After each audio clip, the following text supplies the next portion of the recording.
السلام عليكم ورحمة الله وبركاته. إن الحمد لله نحمده ونستعينه ونستغفره ونعوذ بالله من شرور أنفسنا ومن سيئات أعمالنا. من يهده الله فلا مضل له ومن يضلل فلا هادي له. وأشهد أن لا إله إلا الله وحده لا شريك له. وأشهد أن محمدا عبده ورسوله. اللهم صل على محمد وعلى آل محمد كما صليت على إبراهيم وعلى آل إبراهيم إنك حميد مجيد. اللهم بارك على محمد وعلى آل محمد كما باركت على إبراهيم وعلى آل إبراهيم إنك حميد مجيد. أما بعد فإن أصدق الحديث كتاب الله وخير الهدي هدي محمد صلى الله عليه وسلم وشر الأمور محدثاتها وكل محدثة بدعة وكل بدعة ضلالة وكل ضلالة في النار. يا أيها الذين آمنوا اتقوا الله حق تقاته ولا تموتن إلا وأنتم مسلمون. يا أيها الناس اتقوا ربكم الذي خلقكم من نفس واحدة وخلق منها زوجها وبث منهما رجالا كثيرا ونساء واتقوا الله الذي تساءلون به والأرحام إن الله كان عليكم رقيبا. يا أيها الذين آمنوا اتقوا الله وقولوا قولا سديدا يصلح لكم أعمالكم ويغفر لكم ذنوبكم ومن يطع الله ورسوله فقد فاز فوزا عظيما. ബഹുമാന്യരായ സത്യവിശ്വാസികളെ, വിശ്വാസികളെ, അല്ലാഹു സുബ്ഹാനഹു വ തആലയുടെ നിയമനിർദ്ദേശങ്ങൾക്കനുസരിച്ച് ജീവിതം ചിട്ടപ്പെടുത്തി തഖ്വയുള്ളവരായി ജീവിക്കുവാൻ നമ്മൾ ഓരോരുത്തരും ശ്രദ്ധിക്കണം എന്ന് ഓർമ്മപ്പെടുത്തുകയാണ്, വസിയത്ത് ചെയ്യുകയാണ്. പരിശുദ്ധ ഇസ്ലാം എന്ന് പറയുന്നത് ചില വിശ്വാസ കാര്യങ്ങളും അതനുസരിച്ചുകൊണ്ടുള്ള കർമ്മങ്ങളും ആണ്. അവയെ നമ്മൾ ഇസ്ലാം കാര്യങ്ങൾ അല്ലെങ്കിൽ ഈമാൻ കാര്യങ്ങൾ എന്ന് നമ്മൾ സാധാരണയായി പറയാറുണ്ട്. ഈമാൻ കാര്യങ്ങൾ എന്ന് പറഞ്ഞാൽ നമ്മൾ നിർബന്ധമായി കൊണ്ടും വിശ്വസിക്കേണ്ട, ആ വിശ്വാസത്തിനനുസരിച്ചുകൊണ്ട് നമ്മുടെ ജീവിതത്തിൽ വരുത്തേണ്ട ക്രമീകരണങ്ങൾ വരുത്തുന്നതിനാണ് സാധാരണയായിക്കൊണ്ട് നമ്മൾ ഈമാൻ കാര്യങ്ങൾ എന്ന് പറയുന്നത്. അല്ലാഹുവിന്റെ വിശ്വാസവും അവന്റെ മലക്കുകളിലുള്ള വിശ്വാസവും അവന്റെ വേദഗ്രന്ഥങ്ങളിലും അവന്റെ പ്രവാചകന്മാരിലും വിശ്വസിക്കുക. അതോടൊപ്പം തന്നെ ഈ ലോകത്തിനൊരു അന്ത്യമുണ്ട്, ഖിയാമത്ത് നാളുണ്ട്, ശേഷം സ്വർഗമുണ്ട്, നരകമുണ്ട്. ഇങ്ങനെ അന്ത്യനാളിൽ വിശ്വസിക്കുക. ആറാമതായി ഒരു മനുഷ്യന്റെ ജീവിതത്തിലുള്ള നന്മയും തിന്മയുമെല്ലാം അല്ലാഹുവിന്റെ കണക്കനുസരിച്ചുകൊണ്ടാണ് സംഭവിക്കുന്നത് എന്നുള്ള ഖദറിലുള്ള വിശ്വാസം. ഇതിൽ അല്ലാഹുവിനുള്ള വിശ്വാസം കഴിഞ്ഞാലുള്ളതാണ് മലക്കുകളിലുള്ള വിശ്വാസം. ഒരു വിശ്വാസിയെ സംബന്ധിച്ചിടത്തോളം മലക്കുകളെ സംബന്ധിച്ച് അവൻ ചില കാര്യങ്ങൾ പഠിച്ച് മനസ്സിലാക്കേണ്ടതുണ്ട്. അതോടൊപ്പം തന്നെ ഒരു വിശ്വാസിയായ മനുഷ്യന്റെ ജീവിതത്തിൽ എങ്ങനെയാണ് മലക്കുകൾ സ്വാധീനം ചെലുത്തുന്നത്, എങ്ങനെയാണ് അവർ ഇടപെട്ടുകൊണ്ടിരിക്കുന്നത് എന്നുകൂടി മനസ്സിലാക്കുമ്പോഴാണ് ഒരു മനുഷ്യന്റെ ഈമാൻ ആ വിഷയത്തിൽ പൂർണ്ണമാകുന്നത്. മലക്കുകളെ നമ്മൾ കാണുന്നില്ലെങ്കിലും നിർബന്ധമായിക്കൊണ്ട് നമ്മൾ വിശ്വസിക്കണം. വൽമുഅ്മിനൂന കുല്ലുൻ ആമന ബില്ലാഹി വമലായികതിഹി. വിശ്വാസികൾ മുഴുവനും വിശ്വസിക്കുന്നവരാണ്. അവർ അല്ലാഹുവിൽ വിശ്വസിച്ചിട്ടുണ്ട്, അവന്റെ മലക്കുകളിൽ വിശ്വസിച്ചിട്ടുണ്ട്. എന്താണ് മലക്കുകളുടെ പ്രത്യേകത? നബി സല്ലല്ലാഹു അലൈഹി വസല്ലം പറഞ്ഞു, വഖുലിഖത്തിൽ മലായികത്തു മിൻ നൂർ, പ്രകാശം കൊണ്ട് സൃഷ്ടിക്കപ്പെട്ടവരാണ് അല്ലാഹു സുബ്ഹാനഹു വ തആലയുടെ മലക്കുകൾ. ആ മലക്കുകളുടെ യഥാർത്ഥ രൂപത്തിൽ നമുക്ക് ദൃശ്യമാവുകയില്ല. മഹാനായ റസൂലുള്ളാഹി സ്വല്ലല്ലാഹു അലൈഹി വസല്ലം തന്നെ തന്റെ നബുവത്തിന്റെ ജീവിത കാലഘട്ടത്തിൽ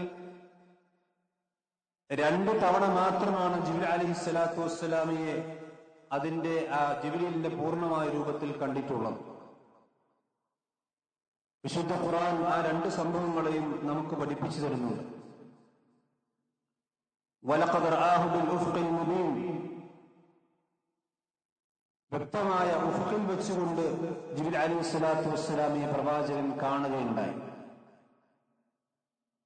ഈ ആയത്ത് വിശദീകരിച്ചുകൊണ്ട് ഇബ്നു കസീർ റഹ്മത്തുള്ളാഹി അലൈഹി പറയുന്നു, വഹിയ റുയത്തുൽ ഊല അല്ലതി കാനത് ബിബത്ഹ, ബത്ഹയിൽ വെച്ച് രണ്ടാമതായി കൊണ്ട പ്രവാചകന് വഹി നൽകപ്പെടുന്ന ആ സന്ദർഭത്തിൽ അവിടെ വെച്ചുകൊണ്ടാണ് ജിബ്രീൽ അലൈഹിസ്സലാത്തു വസ്സലാമയെ ആദ്യമായി കൊണ്ട് നബി സല്ലല്ലാഹു അലൈഹി വസല്ലം കാണുന്നത്. 600 ചിറകുകളുള്ള ഒരു വലിയ സൃഷ്ടിയായിക്കൊണ്ടാണ് നബി സല്ലല്ലാഹു അലൈഹി വസല്ലം ജിബ്രീലിനെ കണ്ടത്. فكان قاب قوسين أو أدنى فأوحى إلى عبده ما أوحى എന്ന് സൂറത്തുൽ നജ്മിലും അല്ലാഹു സുബ്ഹാനഹു വ തആല ഈ ഒരു സംഭവത്തെക്കുറിച്ചാണ് പറഞ്ഞിട്ടുള്ളത്.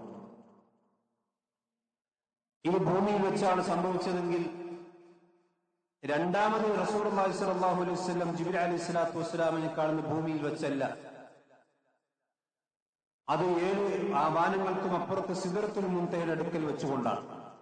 وَلَقَدْ رَآهُ نَزْلَةً أُخْرَى عِنْدَ سِدْرَةِ الْمُنْتَهَى عِنْدَهَا جَنَّةُ الْمَأْوَى. സൂറത്തുൽ നജ്മിൽ തന്നെ അല്ലാഹു പറയുന്നു, മറ്റൊരു പ്രാവശ്യവും അദ്ദേഹം ജിബ്രീലിനെ കണ്ടിട്ടുണ്ട്. അത് സിദ്റത്തുൽ മുൻതഹയുടെ അടുക്കൽ വെച്ചുകൊണ്ടാണ്. ഇൻദഹാ ജന്നത്തുൽ മഅവ, അതിന്റെ അടുക്കലാണ് സ്വർഗമുള്ളത്, ശാശ്വതമായ സ്വർഗം. അതിന്റെ സമീപത്തുള്ള ജന്നത്ത്, പിന്നെ സിദ്റത്തുൽ മുൻതഹ, അതിന്റെ അടുത്താണ് സ്വർഗമുള്ളത്. ആ സിദ്റത്തുൽ മുൻതഹയുടെ അടുത്ത് വെച്ചുകൊണ്ടാണ് നബി സല്ലല്ലാഹു അലൈഹി വസല്ലമ ജിബ്രീൽ അലൈഹിസ്സലാത്തു വസ്സലാമയെ കണ്ടിട്ടുള്ളത്. മലക്കുകളെ സംബന്ധിച്ചിടത്തോളം നമ്മൾ മനസ്സിലാക്കേണ്ട ഏറ്റവും പ്രധാനപ്പെട്ട ഒരു കാര്യം, നമുക്കറിയാം മനുഷ്യന്മാർ, നമ്മളെല്ലാവരും മനുഷ്യന്മാരാണ്. മനുഷ്യന്മാരെക്കാൾ ശക്തിയും കഴിവുമൊക്കെയുള്ള ജീവജാലങ്ങൾ ഭൂമിയിലുണ്ട്.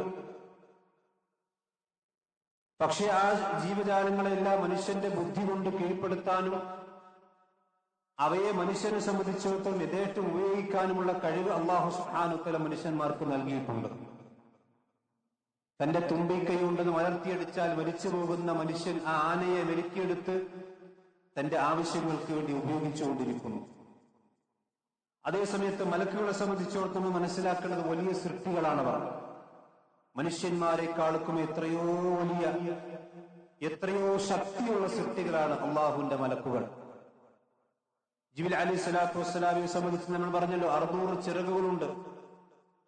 ഒരു ചിറക് കൊണ്ട് ഒരു പർവ്വതം മറിച്ചിടാൻ മാത്രം ശക്തി ഉണ്ടെന്നാണ് പ്രവാചകന്റെ ചരിത്രത്തിൽ നമുക്ക് മനസ്സിലാക്കാൻ സാധിക്കും. ത്വായിഫിൽ നിന്ന് വന്നപ്പോ ചരിത്രം നമുക്കറിയാമല്ലോ. അത്രയും ശക്തിയുള്ള സൃഷ്ടികളാണ് അല്ലാഹുവിന്റെ മലക്കുകൾ. വലിയ ഭീമാകാരങ്ങളായ മനുഷ്യന്മാർക്ക് ഒരിക്കലും ചിന്തിക്കാൻ പോലും പറ്റാത്ത വലുപ്പമാണ് ചില മലക്കുകൾക്കുള്ളത്. നബി സല്ലല്ലാഹു അലൈഹി വസല്ലം പറഞ്ഞു, ഉദിന ലി അൻ ഉഹദ്ദിസ അൻ മലക്കി മിൻ മലായികത്തില്ലാ, അള്ളാഹുവിന്റെ മലക്കുകൾ, ചില മലക്കുകളെ കുറിച്ച് നിങ്ങൾക്ക് പറഞ്ഞു തരാൻ അല്ലാഹു എനിക്ക് അനുവാദം തന്നിട്ടുണ്ട്. അതേത് മലക്കുകളാണ്? മിൻ ഹമലത്തിൽ അർശ്, അള്ളാഹുവിന്റെ അർശ് വഹിച്ചുകൊണ്ടിരിക്കുന്ന മലക്കുകൾ. ആ മലക്കുകളിൽ ചില മലക്കുകളുടെ വലിപ്പത്തെ കുറിച്ച് നിങ്ങൾക്ക് പറഞ്ഞു തരാൻ അല്ലാഹു എനിക്ക് അനുവാദം തന്നു. എന്താണ് ആ മലക്കിന്റെ വലിപ്പം? ഇന്നമാ ബൈന ശഹ്മത്തി ഉദ്നിഹി ഇലാ ആതിഖി, ആ മലക്കിന്റെ ഈ ചെവിയുടെ ഈ ഭാഗത്ത് നിന്ന് ഈ ആറ്റത്തിലേക്ക്, തോളിലേക്കുള്ള ദൂരം, നമ്മുടെ തോളിലേക്കുള്ള ദൂരം വരുന്ന 4 വിരല് 5 വിരലുണ്ടാവും. നമ്മുടെ ഓരോരുത്തരും ഈ ചെവിക്കുഞ്ഞിൽ നിന്ന് തോളിലേക്കുള്ള ദൂരം. പ്രവാചകൻ പറഞ്ഞു, അള്ളാഹുവിന്റെ അർശ് വഹിക്കുന്ന മലക്കുകളുടെ അതിൽപ്പെട്ട ഒരു മലക്കിന്റെ വലിപ്പം, അതിന്റെ ശഹമത്തൂതിൽ നിന്ന് ആറ്റത്തിലേക്കുള്ള ദൂരം മസീറത്ത് 700 ആമിൻ, നിങ്ങൾ 700 വർഷക്കാലം സഞ്ചരിച്ചാൽ എത്തുന്ന വഴിദൂരമാണ് എന്ന്. നമുക്കൊരിക്കലും ചിന്തിക്കാൻ പോലും കഴിയാത്ത ദൂരമാണ്. അത് ഇവിടെ നിന്നിങ്ങോട്ടുള്ള ദൂരമാണ്.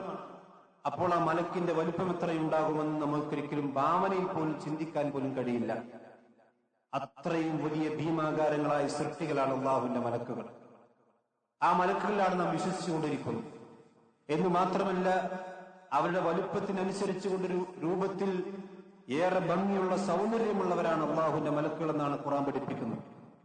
വലിപ്പം കൂടിയതനുസരിച്ചുകൊണ്ട് വൈരൂപ്യത ഉണ്ടാകുന്നില്ല, അല്ലെങ്കിൽ സൗന്ദര്യക്കുറവുണ്ടാകുന്നില്ല. ദൂമിറത്തിൻ ഫസ്തവ, അങ്ങേറ്റവും സൗന്ദര്യമുള്ള, കാണാൻ ഭംഗിയുള്ളവരാണ് അള്ളാഹുവിന്റെ മലക്കുകൾ. ഇബ്നു അബ്ബാസ് റളിയല്ലാഹു അൻഹു കൊടുത്ത വിശദീകരണം ദൂമൻദറിൻ ഹസനിൻ, നല്ല ഭംഗിയുള്ളവരാണ് അള്ളാഹുവിന്റെ എല്ലാ മലക്കുകളും.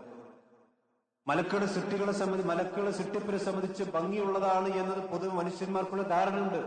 അത് ശരിയാണ്. അതുകൊണ്ടാണല്ലോ യൂസുഫ് നബി അലൈഹി സ്വലാത്തു വസ്സലാമയെ കണ്ടപ്പോൾ അവിടുത്തെ പെണ്ണുങ്ങൾ പറഞ്ഞു, മനുഷ്യന്റെ സൗന്ദര്യത്തിന്റെ, ആദം നബിയുടെ സൗന്ദര്യത്തിന്റെ പകുതിയാണ് യൂസുഫ് നബിക്ക് കിട്ടിയത്. ആ സൗന്ദര്യം കണ്ടപ്പോൾ തന്നെ അവിടുത്തെ പെണ്ണുങ്ങൾ എന്താ പറഞ്ഞത്? മാ ഹാദാ ബശർ ഇൻ ഹാദാ ഇല്ലാ മലക്കുൻ കരീം, ഇതൊരു മനുഷ്യനല്ല, ഇതൊരു മലക്കാണ്.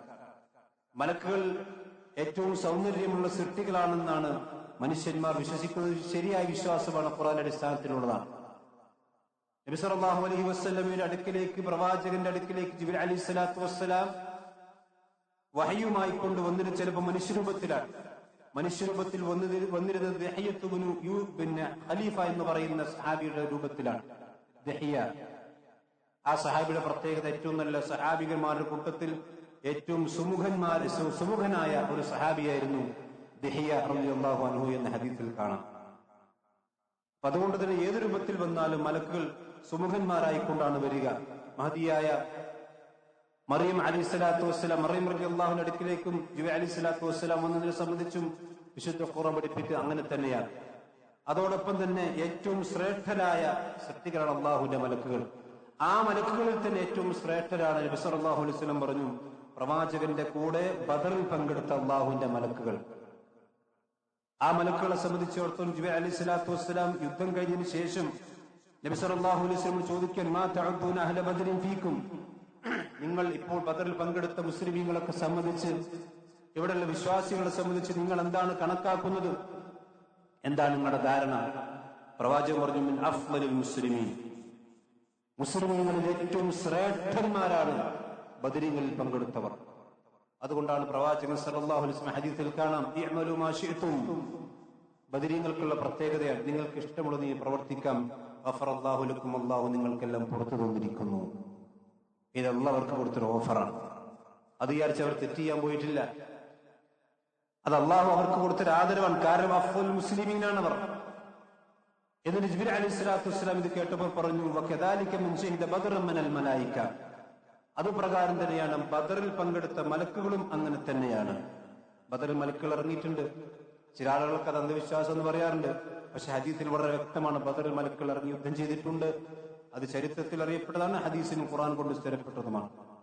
മലക്കുകളെ സംബന്ധിച്ചിടത്തോളം പിന്നെ മനുഷ്യന്മാരെ പോലെ ആണുങ്ങൾ പെണ്ണുങ്ങളെ വ്യത്യാസമില്ല. അവർക്ക് ഭക്ഷണം ആവശ്യമില്ല, ക്ഷീണമോ മയക്കമോ അവർ ബാധിക്കുകയില്ല. വിശുദ്ധ ഖുർആൻ പറയുന്നു, യുസബ്ബിഹൂനൽ ലൈല വന്നഹാർ ലാ യഫ്തുറൂൻ, രാവിലെയും വൈകുന്നേരവും, രാവിലും പകലിലും എല്ലാം അവർ അല്ലാഹു തസ്ബീഹ് ചെയ്തുകൊണ്ടേയിരിക്കുന്നു.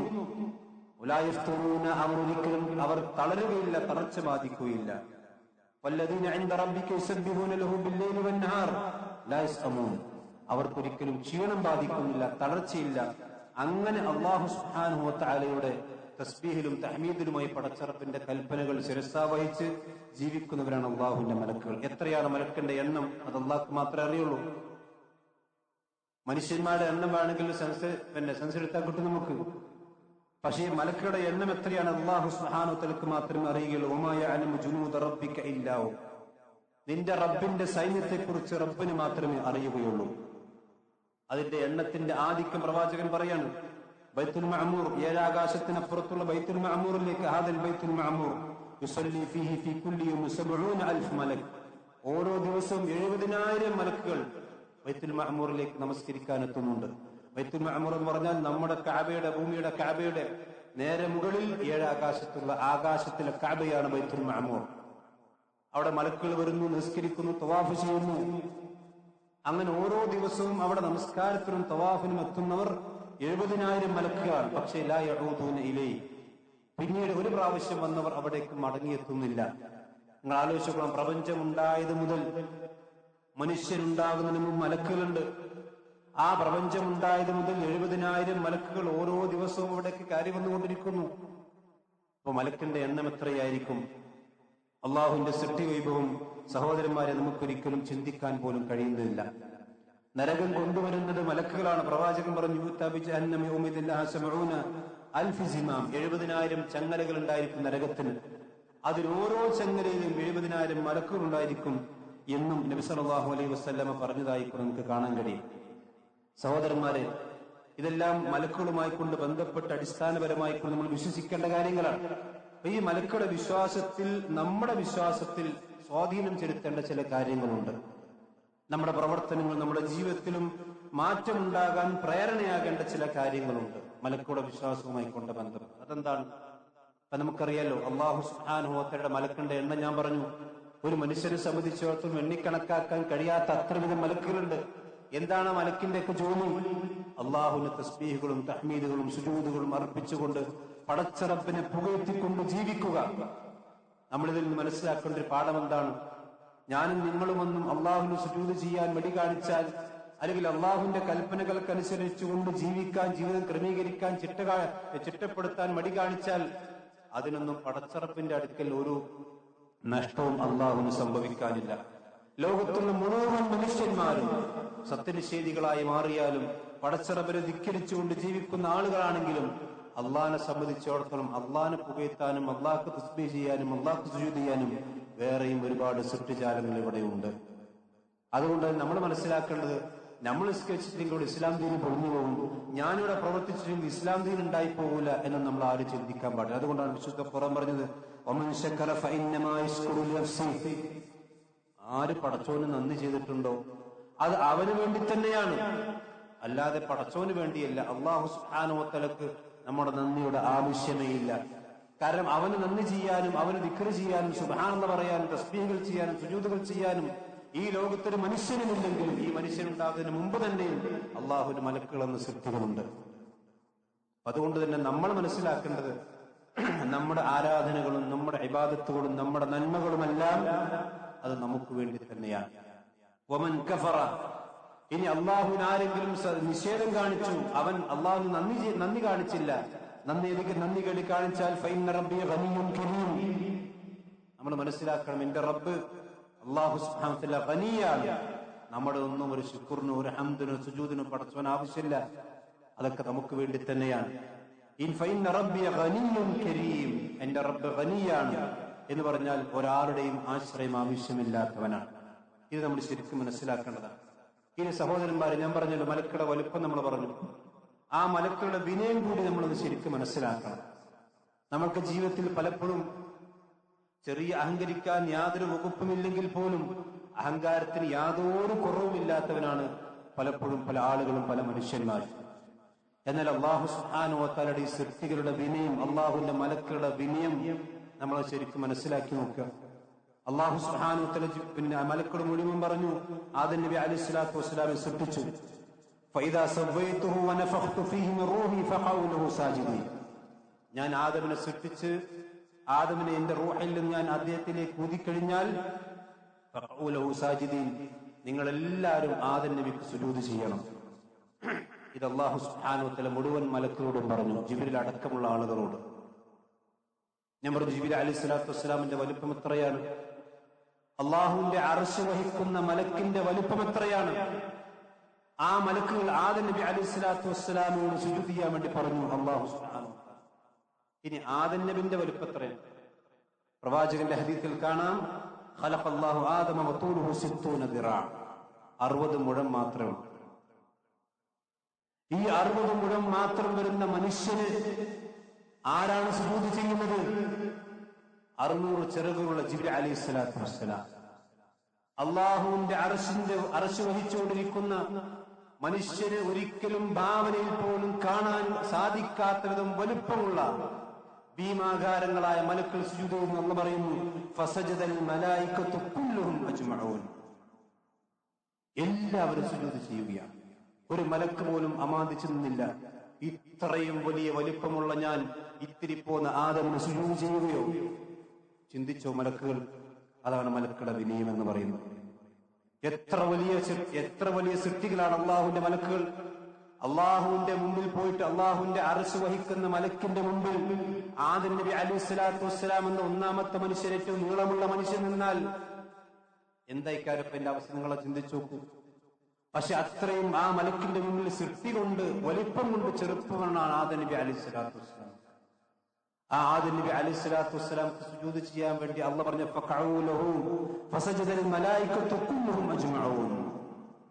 എല്ലാവരും സുജൂദ് ചെയ്തു. നിങ്ങൾ ആലോചിക്കണം, ആ മലക്കുകളുടെ വിനയം എത്രയാണ്. അള്ളാഹു സുബ്ഹാനഹു വ തആലയുടെ കൽപ്പനകൾ അംഗീകരിക്കാൻ അവർ കാണിക്കുന്ന ധൃതിപ്പെടുന്ന അവസ്ഥ എത്രയാണ്. അതാണ് അള്ളാഹു മലക്കുകളെ സംബന്ധിച്ച് പറഞ്ഞത്. അവർ അള്ളാഹുവിന്റെ കൽപ്പന അവരുടെ അള്ളാഹ് എന്ത് കൽപ്പിച്ചാലും അവർ ഒരിക്കലും അത് എതിര് കൽപ്പിക്കുന്നവരല്ല. അതുകൊണ്ട് ആദം നബി അലൈഹി സ്വലാത്തു വസ്സലാമക്ക് സുജൂദ് ചെയ്തു. നിങ്ങൾ ആലോചിച്ചു. പക്ഷെ അവിടെ ഇബ്ലീസ് ഉണ്ടായിരുന്നു. ഇബ്ലീസിന്റെ ഉള്ളിൽ കിബറുണ്ട്, മലക്കുകളുള്ളിൽ അതില്ല. ഇബ്ലീസ് എന്താ പറഞ്ഞത്? ഖാല അന ഖൈറുൻ മിൻഹു ഖലഖ്തനി മിൻ നാരിൻ വഖലഖ്തഹു മിൻ തീൻ. ഞാനിങ്ങനെ പോലും വലിപ്പമല്ല നോക്കിയത് ഇബ്ലീസ്. കാരണം ഇബ്ലീസിനേക്കാളും വലിപ്പമുള്ള മലക്കുകൾ ആദം നബിക്ക് സുജൂദ് ചെയ്തിട്ടുണ്ട്. പക്ഷെ ഇബ്ലീസ് നോക്കിയത് വലിപ്പമല്ല, അവൻ വർഗീയത നോക്കി, അവൻ ജാതിയാണ് നോക്കിയത്. നമ്മുടെ നാട്ടിൽ ചില ആൾക്കാർ നോക്കലുണ്ട്, മറ്റേ ഇന്നെന്ന് സൃഷ്ടിച്ച ആളാണ്, അതുകൊണ്ട് ഇന്ന ജാതിയാണ്. ജാതിവാദം ആദ്യം ഉന്നയിച്ച ആൾ ഇബ്ലീസാണ്. ഖലഖ്തനി മിൻ നാർ വഖലഖ്തഹു മിൻ തീൻ. എന്നെ പടച്ചവനെ സൃഷ്ടിച്ച തീയിൽ നിന്നല്ലേ, ആദമിനെ സൃഷ്ടിച്ച മണ്ണിൽ നിന്നല്ലേ, അതുകൊണ്ട് അന ഖൈറുൻ മിൻഹു, ഞാൻ സുജൂദ് ചെയ്യാൻ പറ്റില്ല, ഞാനാണ് ആദമിനേക്കാൾ ഖൈറുള്ളവൻ. ഇത് അള്ളാഹുവിന്റെ കൽപ്പന അനുസരിക്കുന്നതിൽ നിന്ന് അവനെ തടഞ്ഞ കിബറാണ്. എന്താ കിബർ? അവന്റെ ബുദ്ധി ഉപയോഗിച്ചു. അതുകൊണ്ടാണ് പണ്ഡിതന്മാർ അവ്വലു മൻ ഖാസ ഇബ്ലീസ്, ലോകത്ത് ആദ്യമായി കൊണ്ട് പ്രമാണങ്ങൾക്കെതിരെ ബുദ്ധി ഉപയോഗിച്ച് ഖിയാസ് നടത്തിയത്, താരതമ്യം തുലനം നടത്തിയത് ഇബ്ലീസാണ്. അതായത് പൊട്ട ബുദ്ധി ഉപയോഗിച്ചുകൊണ്ടാണ്. അള്ളാഹ് പറഞ്ഞത് മലക്കോട് പറഞ്ഞ് സുജൂദ് ചെയ്യാൻ വേണ്ടി. ആ സദസ്സിൽ ഇബ്ലീസ് അടക്കമുള്ള ആളുകൾ ഉണ്ടായത് കൊണ്ടാണ് ഇബ്ലീസും കൂടി സുജൂദ് ചെയ്യാൻ ബാധ്യസ്ഥനായത്. അത് ഇബ്ലീസിനും അറിയാം. അതുകൊണ്ടാണ് അള്ളാഹ് ചോദിച്ചത്, നീ എന്തുകൊണ്ടാണ് സുജൂദ് ചെയ്യാതിരുന്നു ചോദിച്ചപ്പോ എനിക്കത് ബാധകമല്ല എന്നല്ല അവൻ പറഞ്ഞത്, ഞാൻ സൃഷ്ടിക്കപ്പെട്ട തീയിൽ നിന്നാണ് ആദം നബി അലൈഹി സ്വലാത്തു വസ്സലാം മണ്ണിൽ, അതുകൊണ്ട് ഞാൻ സുജൂദ് ചെയ്യൂല. ഇതാണ് കിബർ. സഹോദരന്മാർ, നമ്മുടെ ജീവിതത്തിൽ ഇത് രണ്ടും അള്ളാഹ് പറഞ്ഞെന്തിനാ? മലക്കുകളുടെ വിനയമാണോ നമുക്കുള്ളത്, ഇബ്ലീസിന്റെ കിബറാണോ? അള്ളാന്റെ കൽപ്പനകളോട് നമ്മുടെ സമീപനം എന്താണ്? നമ്മൾ ശരിക്കും ചിന്തിക്കണ്ടേ. അള്ളാഹും റസൂൽ ഒരു കാര്യം പറഞ്ഞാൽ ഇബ്ലീസിനെ പോലെ അതിന് ദുർന്യായങ്ങൾ പറഞ്ഞുകൊണ്ട് തള്ളാനുള്ള ധൃതിയാണ് നമുക്ക് ഉണ്ടാവേണ്ടത്. അതല്ലേ മലക്കുകളെ പോലെ അത് സ്വീകരിക്കാനുള്ള മനസ്സാണ് നമുക്ക് ഉണ്ടാകേണ്ടത്. തീർച്ചയായും മലക്കുകളെ പോലൊരു മനസ്സാണ് നമുക്കും ഉണ്ടാകേണ്ടത്. അതുകൊണ്ടാണ് ചരിത്രക്കാർ നമുക്ക് പഠിപ്പിച്ചു തരുന്നത്. എത്ര വലിയ സ്ഥാനത്തുള്ളവനാണെങ്കിലും അള്ളാന്റെ കൽപ്പന വന്നാൽ അതിന് കീഴടങ്ങണം. അതാണ് മലക്കുകൾ നമുക്ക് പഠിക്കാനുള്ള പാഠം. നമ്മളെക്കാളൊക്കെ എത്രയോ വലിയ സൃഷ്ടികളല്ലേ, നമ്മളെക്കാൾ എത്രയോ ശക്തിയുള്ളവരാണ് അള്ളാഹുവിന്റെ മലക്കുകൾ. പക്ഷെ അള്ളാഹു ഒരു കൽപ്പന കൊടുത്തു. നിങ്ങൾ ആലോചിച്ച് നോക്കണം, ആദം നബി അലൈഹി സ്വലാത്തു വസ്സലാം സുജൂദ് ചെയ്യാൻ കൽപ്പന. ഒരു ചിന്തിച്ചോ, പടച്ചവനെ സുജൂദ് എനിക്ക് മാത്രമല്ലേ പറ്റുള്ളൂ. അങ്ങനെ ചില ആൾക്കാർ സുജൂദ് എനിക്ക് മാത്രമല്ലേ പറ്റുള്ളൂ. പക്ഷെ ഇവിടെ സുജൂദ് ചെയ്യാൻ അള്ളാഹ് പറഞ്ഞതാണ്. അള്ളാഹ് പറഞ്ഞാൽ അള്ളാഹ് ഒരു കല്ലിന് സുജൂദ് ചെയ്യാൻ പറഞ്ഞാൽ സുജൂദ് ചെയ്യണ്ടേ? അള്ളാന്റെ കൽപ്പനയാണെങ്കിൽ അത് അനുസരിക്കാൻ ബാധ്യസ്ഥരല്ലേ? അള്ളയാണോ പറഞ്ഞത് എങ്കിൽ ചെയ്യണം. അള്ളാഹ് സുജൂദ് ചെയ്യാൻ പാടില്ല എന്ന് പറഞ്ഞാലോ പാടില്ല. എന്തുകൊണ്ടാണ് ഖബറിനടുക്കൽ പോയി സുജൂദ് ചെയ്യാൻ പാടില്ലാത്തത്? അത് അള്ളാഹ് റസൂലും പറയാത്തതുകൊണ്ടാണ്, അള്ളാഹ് വിരോധിച്ചതുകൊണ്ടാണ്. അള്ളാഹു സുബ്ഹാനഹു വ തആല പറഞ്ഞതാണ് ആദം നബി അലൈഹി സ്വലാത്തു വസ്സലാംക്ക് സുജൂദ് ചെയ്യാൻ. അപ്പൊ അവിടെ അള്ളാഹുവിന്റെ കൽപ്പനയാണ് പ്രധാനം. അതുകൊണ്ട് തന്നെ ആ സുജൂദ് അള്ളാഹു സുബ്ഹാനഹു വ തആലക്കുള്ള സുജൂദായിക്കൊണ്ട് മാറുന്നു എന്നുള്ളതാണ്. ഇനിയോ നമ്മുടെ ജീവിതത്തിൽ നമ്മൾ ശരിക്കും ശ്രദ്ധിക്കേണ്ട ഒരു കാര്യം എന്താ? നമ്മളൊക്കെ ഈ രഹസ്യ ജീവിതത്തിലും പരസ്യ ജീവിതത്തിലും കഴിവിന്റെ പരമാവധി പടച്ചറപ്പിനെ സൂക്ഷിച്ചുകൊണ്ട് ജീവിക്കാൻ പരിശ്രമിക്കുന്നവരാണ്. പക്ഷെ പലപ്പോഴും രഹസ്യ ജീവിതത്തിൽ തിന്മകൾ വന്നു പോകാം. അവിടെ നമ്മൾ ഒറ്റക്കാവുന്ന ഒരു ഘട്ടം വന്നാൽ നമ്മൾ ചിന്തിക്കേണ്ടത് എന്താണ്? ഒറ്റക്കാണെങ്കിലും എന്റെ കൂടെ ഒരു മലക്കുണ്ടല്ലോ.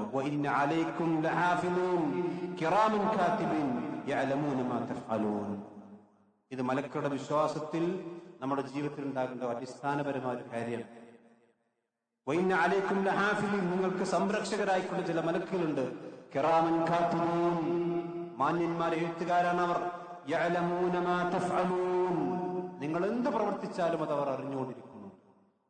അത് രഹസ്യമായെങ്കിലും പരസ്യമാണെങ്കിലും വീട്ടിനുള്ളിൽ നിന്നാണെങ്കിലും അങ്ങാടിയിൽ നിന്നാണെങ്കിലും ബെഡ്റൂമിൽ നിന്നാണെങ്കിലും എവിടെ വെച്ചുകൊണ്ടാണെങ്കിലും യഅലമൂൻ, ആ മലക്കുകൾ അറിയാതെ ഒന്നും ഒരു പ്രവർത്തനം, ഒരു മൊബൈലാണെങ്കിലും അതുപോലെ തന്നെ മറ്റു സംഗതികളാണെങ്കിലും ഈ റോട്ടിൽ വെച്ചാണെങ്കിലും നാട്ടിൽ വെച്ചാണെങ്കിലും എവിടെയാണെങ്കിലും നിങ്ങൾക്കൊന്നും പ്രവർത്തിക്കാൻ സാധ്യമല്ല.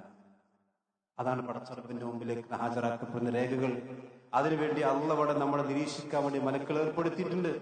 ഈ വിശ്വാസം ഒരു വിശ്വാസിയുടെ മനസ്സിലൂടെ മൂലമായി കഴിഞ്ഞാൽ പിന്നെ എങ്ങനെയാണ് സഹോദരന്മാരാക്കി തിന്മയിലേക്ക് പോകാൻ കഴിയുക? അള്ളാഹു കാണുന്നു, അവന്റെ മലക്കുകളും കാണുന്നുണ്ട്. അള്ളാഹുവിനോട് ലജ്ജയുള്ളവരായിരിക്കണം നമ്മൾ. അള്ളാഹുവിന്റെ മലക്കുകൾ കാണുന്നതോട് നമുക്ക് ലജ്ജയുണ്ടാകണ്ടേ? അങ്ങനെ ഉണ്ടാകുന്ന ഒരു മനുഷ്യൻ ഒരിക്കലും തിന്മയിലേക്ക് പോകൂല. മഹാൻ ഉസ്മാൻ ഇബ്നു അഫ്ഫാൻ റളിയല്ലാഹു അൻഹു സംബന്ധിച്ചിടത്തോളം നബി സല്ലല്ലാഹു അലൈഹി വസല്ലം പറഞ്ഞെന്താ അറിയോ? അലാ അസ്തഹി മിൻ റജുലിൻ തസ്തഹി മിൻഹുൽ മലായിക, മലക്കുകൾ പോലും ആ ഉസ്മാൻ ഇബ്നു അഫ്ഫാൻ റളിയല്ലാഹു അൻഹുവിനെ കാണുമ്പോൾ ലജ്ജിക്കുന്നു എന്ന് പറഞ്ഞാൽ അത്രയും ലജ്ജയുള്ളവരാണ് അള്ളാഹുവിന്റെ മലക്കുകൾ. ഉസ്മാൻ ഇബ്നു അഫ്ഫാനും ആ സ്വഭാവം കിട്ടിയിട്ടുണ്ട് എന്നാണ് പ്രവാചകൻ പറഞ്ഞത്. മലക്കുകളുടെ നല്ല സ്വഭാവങ്ങളൊക്കെ നമുക്കുണ്ടാകണം. അവർ ലജ്ജയുള്ളവരാണ്, അള്ളാഹുവിന്റെ കൽപ്പനകൾ ധിക്കരിക്കാത്തവരാണ്, അള്ളാഹുവിന്റെ തസ്ബീഹുകളും അതുപോലെ തന്നെ തഹ്മീദുകൾ അർപ്പിക്കുന്നവരാണ്. ഈ ചില വിശ്വാസങ്ങൾ അത് നമ്മുടെ ജീവിതത്തിലും കൂടി പകർത്തപ്പെടുമ്പോഴാണ് ഈ വിശ്വാസം പൂർണ്ണമാകുന്നത്. ഇൻഷാ അല്ലാഹ് ബാക്കിയുള്ള കാര്യങ്ങൾ പിന്നീട് വിശദീകരിക്കാം. അള്ളാഹു സുബ്ഹാനഹു വ തആല അവന്റെ ദീൻ അനുസരിച്ചുകൊണ്ട് ജീവിക്കുന്ന യഥാർത്ഥ മുഅ്മിനീങ്ങളിൽ അള്ളാഹു നമ്മെ എല്ലാം ഉൾപ്പെടുത്തി അനുഗ്രഹിക്കുമാറാവട്ടെ. അൽഹംദുലില്ലാഹി വസ്സലാത്തു വസ്സലാമു അലാ റസൂലില്ലാഹി വഅലാ ആലിഹി വസ്ഹബിഹി അജ്മഈൻ. അമ്മാ ബഅദ്. ഒരിക്കൽ കൂടി അല്ലാഹു സുബ്ഹാനഹു വ തആലയെ സൂക്ഷിച്ചുകൊണ്ട് ജീവിക്കണം എന്ന് ഓർമ്മപ്പെടുത്തുകയാണ്, വസിയത്ത് ചെയ്യുകയാണ്. ഒരു വിശ്വാസിയെ സംബന്ധിച്ചിടത്തോളം അവന്റെ റബ്ബായിട്ടുള്ള അല്ലാഹു സുബ്ഹാനഹു വ തആല അവൻ ഏറ്റവും സമീപസ്ഥനാണ്. അല്ലാഹു സുബ്ഹാനഹു വ തആലയിലേക്ക് പ്രാർത്ഥിക്കുവാനും ആരാധനകൾ അർപ്പിക്കുവാനും ഒന്നും നമുക്കൊരു ഇടയാളിന് ആവശ്യമില്ല. അല്ലാഹു സുബ്ഹാനഹു വ തആലയിലേക്ക് നേരിട്ട് പ്രാർത്ഥിക്കണം, ഇടയാളന്മാരെ വേണ്ട എന്ന് പറഞ്ഞത് ചില ആളുകൾ വലിയ വിവാദമാക്കി ഇരിക്കുന്ന സന്ദർഭമാണ്. അതിന്റെ രാഷ്ട്രീയ പശ്ചാത്തലത്തിലേക്കല്ല ഞാൻ പോകുന്നത്. നേരെ മറിച്ച് അല്ലാഹു സുബ്ഹാനഹു വ തആലയോട് പ്രാർത്ഥിക്കാൻ ഒരു ഇടയാളൻ ആവശ്യമില്ല എന്നത് ഖുർആന്റെയും സുന്നത്തിന്റെയും ഇസ്ലാമിന്റെയും അടിസ്ഥാനമാണ്. അത് വിശുദ്ധ ഖുർആൻ തന്നെ പറഞ്ഞിട്ടുണ്ട്, വഇദാ സഅലക ഇബാദി അന്നി ഫഇന്നി ഖരീബ്, എന്റെ അടിമകൾ നിന്റെ അടുക്കൽ വന്ന് ചോദിക്കാൻ എന്നെ കുറിച്ച് നീ അവരോട് പറയും ഫഇന്നി ഖരീബ്, ഞാൻ അവരെ ഏറ്റവും സമീപത്തിൽ തന്നെയുണ്ട് എന്ന് പറഞ്ഞ അള്ളാഹിന്റെ ദാത്ത് കൊണ്ടുണ്ട് എന്നല്ല. അള്ളാഹു അവന്റെ അർശിലാണ്, പക്ഷെ അവന്റെ ഇൽമു കൊണ്ടും ഖുദ്റത്ത് കൊണ്ടും അവന്റെ സമഅ് കൊണ്ടും ബസർ കൊണ്ടും എല്ലാം അള്ളാഹുവിന്റെ സിഫാത്തുകളിൽ നമ്മുടെ കൂടെയാണെന്ന് പറഞ്ഞാൽ അവൻ നമ്മൾ അറിയുന്നു, കാണുന്നു, കേൾക്കുന്നു, മനസ്സിലാക്കുന്നു. അവന്റെ ഏറ്റവും അടുത്തുള്ള അവന്റെ ഹൃദയത്തെക്കാളും അവനോട് അടുത്തവനാണ് അല്ലാഹു സുബ്ഹാനഹു വ തആല. അതുകൊണ്ട് ഉജീബു ദഅവത ദാഇ ഇദാ ദഅാനി, എന്നോടൊരു അടിമ പ്രാർത്ഥിച്ചാൽ ഞാൻ അടിമക്ക് ഉത്തരം കൊടുക്കും അല്ലാഹു പറയുന്നു. അപ്പൊ അടുത്ത് നിൽക്കുന്ന രണ്ട് വസ്തുക്കൾക്കിടയിൽ ഒരു വസ്തുവിനെ മറ്റൊരു വസ്തുവിലേക്ക് അടുപ്പിക്കാൻ വേറൊരു കാര്യം കൂടെ അവിടെ കയറ്റിക്കഴിഞ്ഞാൽ ഇത് രണ്ടും തമ്മിൽ അകലല്ല ചെയ്യുക. സഫിൽ അടുത്ത് നിൽക്കുന്ന, പരസ്പരം അടുത്ത് നിൽക്കുന്ന ആളുകൾ, ആ ആളുടെ ഇടയിലേക്ക് ഒരാൾ കയറുന്നാൽ ഈ രണ്ടാളുകളും തമ്മിൽ അകലല്ല ചെയ്യുക. നമ്മുടെ ഏറ്റവും അടുത്ത് നിൽക്കുന്ന അല്ലാഹു സുബ്ഹാനഹു വ തആലയിലേക്ക് അടുപ്പിക്കഴിഞ്ഞ് വേറെ ആളെല്ലാം നടുവ് നിർത്തി കഴിഞ്ഞാൽ നമ്മളും പടച്ചവനും തമ്മിലുള്ള ബന്ധം അകന്നു പോവുകയല്ല ചെയ്യുക. അതുകൊണ്ട് എന്ന് അല്ലാഹു സുബ്ഹാനഹു വ തആല പറഞ്ഞു. ഇതൊരു വിവാദമാക്കേണ്ട കാര്യമില്ല. അല്ലാഹു സുബ്ഹാനഹു വ തആലയുടെ വിശുദ്ധ ഖുർആൻ എടുത്ത് പരിശോധിച്ചാൽ മതി. ആദം നബി അലൈഹിസ്സലാത്തു വസ്സലാം മുതൽ നമ്മുടെ പ്രവാചകനായ മുഹമ്മദ് മുസ്തഫ സല്ലല്ലാഹു അലൈഹി വസല്ലം വരേക്കുമുള്ള പ്രവാചകന്മാരുടെ മുഴുവൻ പ്രാർത്ഥനകളും ഖുർആനിലുണ്ട്. അവിടെ ഒന്നൊരു ഇടയാളൻ, ഒരു മധ്യസ്ഥനില്ല. നബി സല്ലല്ലാഹു അലൈഹി വസല്ലം പ്രഭാതം മുതൽ പ്രദോഷം വരെ അവന്റെ കിടക്കപ്പായിലേക്ക് പോകുന്നവരെ പ്രാർത്ഥിക്കേണ്ട മുഴുവൻ പ്രാർത്ഥനകളും പഠിപ്പിച്ചിട്ടുണ്ട്. അവിടെ നിന്നും ഒരു ഇടയാളനെ അള്ളാഹുവിന്റെ പ്രവാചകൻ പഠിപ്പിച്ചിട്ടില്ല. പിന്നെ ആളുകൾക്ക് സംശയം ഉണ്ടാവും, വബ്തഗൂഇലൈഹിൽ വസീല എന്നുള്ള പറഞ്ഞിട്ടില്ലേ, നിങ്ങൾ അള്ളാഹുലേക്ക് വസീല തേടൂ എന്ന് അള്ളാഹു ഖുർആൻ പറഞ്ഞിട്ടില്ലേ? ഉണ്ട്. അവിടെ വസീല തേടുന്ന അള്ളാഹിന്റെ ഒരു അടിയിൽ, അള്ളാഹിന്റെ നിങ്ങളുടെ ഇടയിൽ ആളെ നിർത്തിക്കൊന്നല്ല. നേരെ മറിച്ച് അവിടെ എല്ലാ മുഫസ്സിരിങ്ങളും സഹാബത്തിന്റെ കാലം മുതൽക്കുള്ള ഇന്ന് വരേക്കുള്ള എല്ലാ മുസ്ലിങ്ങളും അത് മനസ്സിലാക്കിയത് എന്താണ്? അള്ളാഹുവിലേക്ക് നിങ്ങൾ നിങ്ങളുടെ നന്മ കൊണ്ട് അടുത്തോന്നാണ്. ഇവിടെ നടന്നിട്ട് കാര്യമില്ല, മുസ്ലിമാന്ന് പറഞ്ഞിട്ട് കാര്യമില്ല. നന്മകൾ ചെയ്തെങ്കിലേ പടച്ചോനിലേക്ക് അടുക്കാൻ കഴിയുള്ളൂ. അതുകൊണ്ട് അള്ളാഹുലേക്ക് അടുക്കുന്ന നന്മകൾ വർദ്ധിപ്പിച്ചോ എന്നതിനർത്ഥം. അതല്ലാതെ പടച്ചോന്റെ അടിയിൽ ഒരാളെ കയറ്റിയിരുത്തിക്കോന്നല്ല. മഹാനായ ഉമർ ബിൻ ഖത്താബ് റളിയല്ലാഹുവിന്റെ കാലഘട്ടത്തിൽ ക്ഷാമമുണ്ടായി, വരൾച്ചയുണ്ടായി. അബ്ബാസ് റളിയല്ലാഹുവിന് ജീവിച്ചിരിക്കുന്ന കാലം, അബ്ബാസ് റളിയല്ലാഹു എന്ന റസൂലുള്ളാഹിന്റെ പിതൃവ്യനാണ്. നബി സല്ലല്ലാഹു അലൈഹി വസല്ലം മരിച്ചിട്ടുണ്ട്. റസൂലുള്ളാഹിന്റെ ഖബറോടുണ്ട് മദീനത്താണ് സംഭവം. അബ്ബാസ് റളിയല്ലാഹുവിനെ ഇമാമത്ത് നിസ്കരിപ്പിച്ചു, മഴ കിട്ടി. ഇതാണ് വേറെ തെളിവുണ്ടോ? അബ്ബാസ് റളിയല്ലാഹുവിനെ ഇമാമത്ത് നിർത്തിയില്ലേ, അതുകൊണ്ട് അബ്ബാസ് റളിയല്ലാഹുവിനെ മധ്യസ്ഥനാക്കിയില്ലേ എന്ന് ചില ആളുകൾ ചോദിക്കും. എവിടെ മധ്യസ്ഥനാക്കിയത്? ജീവിച്ചിരിക്കുന്ന ഒരാളോട് എനിക്ക് വേണ്ടി താങ്കൾ പ്രാർത്ഥിക്കണം. അത് വിശ്വാസികൾ അങ്ങോട്ടും ഇങ്ങോട്ടുള്ള പരസ്പര സൗഹൃദത്തിന്റെ ഭാഗമാണ്. തആവുനുൽ ബിർരി വത്തഖ്വ. അതിന് ഇസ്ലാം വിരോധിച്ചിട്ടില്ല, അത് പ്രോത്സാഹിപ്പിച്ചതാണ്. അങ്ങനെ പ്രാർത്ഥിക്കാൻ ആവശ്യപ്പെട്ട റസൂലുള്ളാഹിന്റെ അടുക്കൽ വന്നിട്ടുണ്ട്. അതേ സമയത്ത് നബി സല്ലല്ലാഹു അലൈഹി വസല്ലമയോട് ഒരു പ്രാർത്ഥന നടത്തി, റസൂലുള്ളാഹി അവിടേക്ക് പ്രാർത്ഥിക്കട്ടെ എന്ന്. റസൂലുള്ളാഹിനെ അള്ളാഹിന്റെ ഇടയിൽ വിട്ട് റസൂലുള്ളാഹിനെ പ്രാർത്ഥിക്കുക, അല്ലെങ്കിൽ മരിച്ചവരോട് പ്രാർത്ഥിക്കുക. നമ്മളെ നാട്ടിലെ നാളുകൾക്ക് മാലകളിലൊക്കെ എന്താ ഉള്ളത്? ബദരീങ്ങളോട് അങ്ങോട്ട് പ്രാർത്ഥിക്കുക. എന്നിട്ട് എന്ത് ചെയ്യണം? വിശ്വാസം എന്താ? ബദരീങ്ങൾ അള്ളാഹിനോട് പറയട്ടെ. അല്ലെങ്കിൽ മരിച്ച ആളുകളോട് അങ്ങോട്ട് പ്രാർത്ഥിക്കുക, എന്നിട്ട് അവർ അള്ളാഹിനോട് പറയട്ടെ. അപ്പൊ അള്ളാഹിന്റെ ഇടയിലും ബദരീങ്ങളെയും റസൂലുള്ളാഹിനെയും മരിച്ചവരെയും നിർത്തുക. ഇനി ജീവിച്ചിരിക്കുന്നവരാണെങ്കിൽ ശരി, അത് ഇസ്ലാമികമായി ശരിയല്ല. ഇത് കൃത്യമായി നമ്മൾ മനസ്സിലാക്കണം. ഇസ്ലാം എന്ന് പറഞ്ഞാൽ വളരെ സിമ്പിളാണ്. പടച്ചവനോട് ഏതൊരു മനുഷ്യനും എവിടെ വെച്ചുകൊണ്ടും പ്രാർത്ഥിച്ചാലും അമ്മ യുജീബുൽ മുദ്തറ ഇദാ ദഅാഹു വയക്ഷിഫു.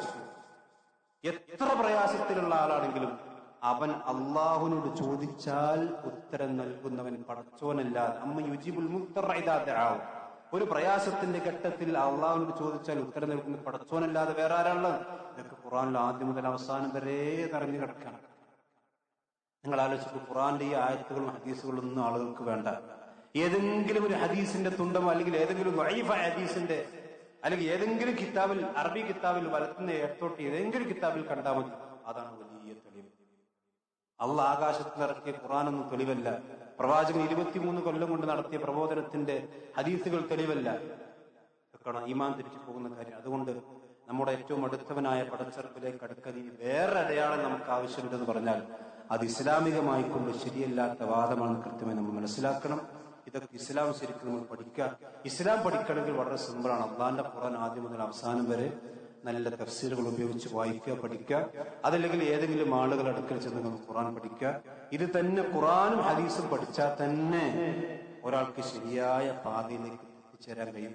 ഇഹ്ദിന സിറാത്തുൽ മുസ്തഖീം എന്നുള്ള ആത്മാർത്ഥ പ്രാർത്ഥിക്കുകയും ചെയ്താൽ അള്ളാഹ് അയാളെ ഹിദായത്തിലാക്കും, ഒരിക്കലും ബലാലത്തിലാക്കും. അങ്ങനെ തന്നെ ഹിദായത്ത് കിട്ടിയ ഒന്നാളുകളാണ് ഇതൊക്കെ. ലോകത്തെല്ലാം മഹാനായ നൂഹ് നബി അലൈഹി സ്വലാത്തു വസ്സലാം വരുന്ന കാലഘട്ടത്തിൽ ഒക്കെ ശിർക്കിലല്ലായിരുന്നു. പിന്നീട് തൗഹീദിലേക്ക് വന്നു. പ്രവാചക വന്നപ്പോ ഒക്കെ ശിർക്കിലല്ലേ, ഒക്കെ തൗഹീദിലേക്ക് വന്നത് എങ്ങനെയാണ്? ഇങ്ങനെ തന്നെയാണ് യുഅല്ലിമുഹുൽ കിതാബ വൽ ഹിക്മ. ഖുർആൻ സുന്നത്ത് പഠിപ്പിച്ചിട്ടാണ് അവരൊക്കെ തൗഹീദിലേക്ക് കൊണ്ടുവന്ന്. അതുകൊണ്ട് അത് തന്നെയാണ് ഇന്ന് നമ്മൾ ഒറ്റമൂലി, വേറെ ഒറ്റമൂലിയൊന്നുമില്ല. ഖുർആൻ സുന്നത്ത് പഠിക്കുക.